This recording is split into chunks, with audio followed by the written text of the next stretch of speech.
Hello movie thugs, ఇందాకే sun of Sardar part 2 movie trailer వచ్చేసింది 11th July. So 25th జూలైకి వచ్చేస్తుంది థియేటర్స్లోకి. So trailer మాత్రం just ఓకేష్ అనిపించింది. అదేందో కానీ అజయ్ దేవగన్కి బాగానే పనిచేస్తుంది అబ్బా. అసలు ఈ పార్ట్ 2 పార్ట్ 3 అనేవి నాకు అర్థమే కాదు.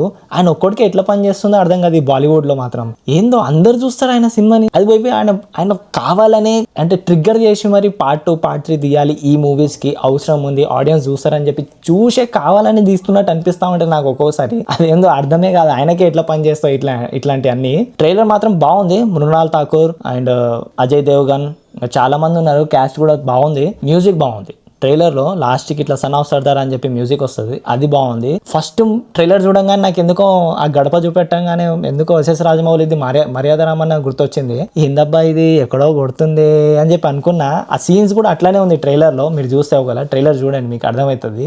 సీన్స్ కూడా కొంచెం ఆ టైప్ ఆఫ్ అనిపించింది. తర్వాత మళ్ళీ స్కాట్లాండ్ అని చెప్పి స్కాట్లాండ్కి షిఫ్ట్ చేసేసిండు మొత్తం అంతా.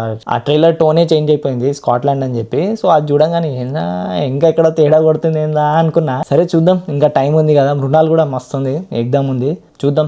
నాకైతే ఎలాంటి హోప్స్ లేదు ఈ మూవీ స్పెసిఫిక్గా. ఈ సన్ ఆఫ్ సర్దార్ 2 మూవీ మీద అయితే ఎలాంటి హోప్స్ లేదు. బికాజ్ సన్ ఆఫ్ సర్దార్ నాకు పెద్దగా నచ్చలేదు. అప్పట్లో చూసినా పెద్దగా ఏం అనిపించలేదు. బట్ ఇప్పుడు చూద్దాం సన్ ఆఫ్ సర్దార్ 2 ఎట్లుంటుందో చూసి నేను మీకు రివ్యూ ఇచ్చేస్తాను 25th జూలైకి. అదే టైంకి మనకు హరిహర వీరమల్లు కూడా ఉంది. సో చూడాలి ఏమవుతుందో. So ya, this is the trailer review of son of Sardar 2. Like, share, comment and subscribe to my channel movie tug.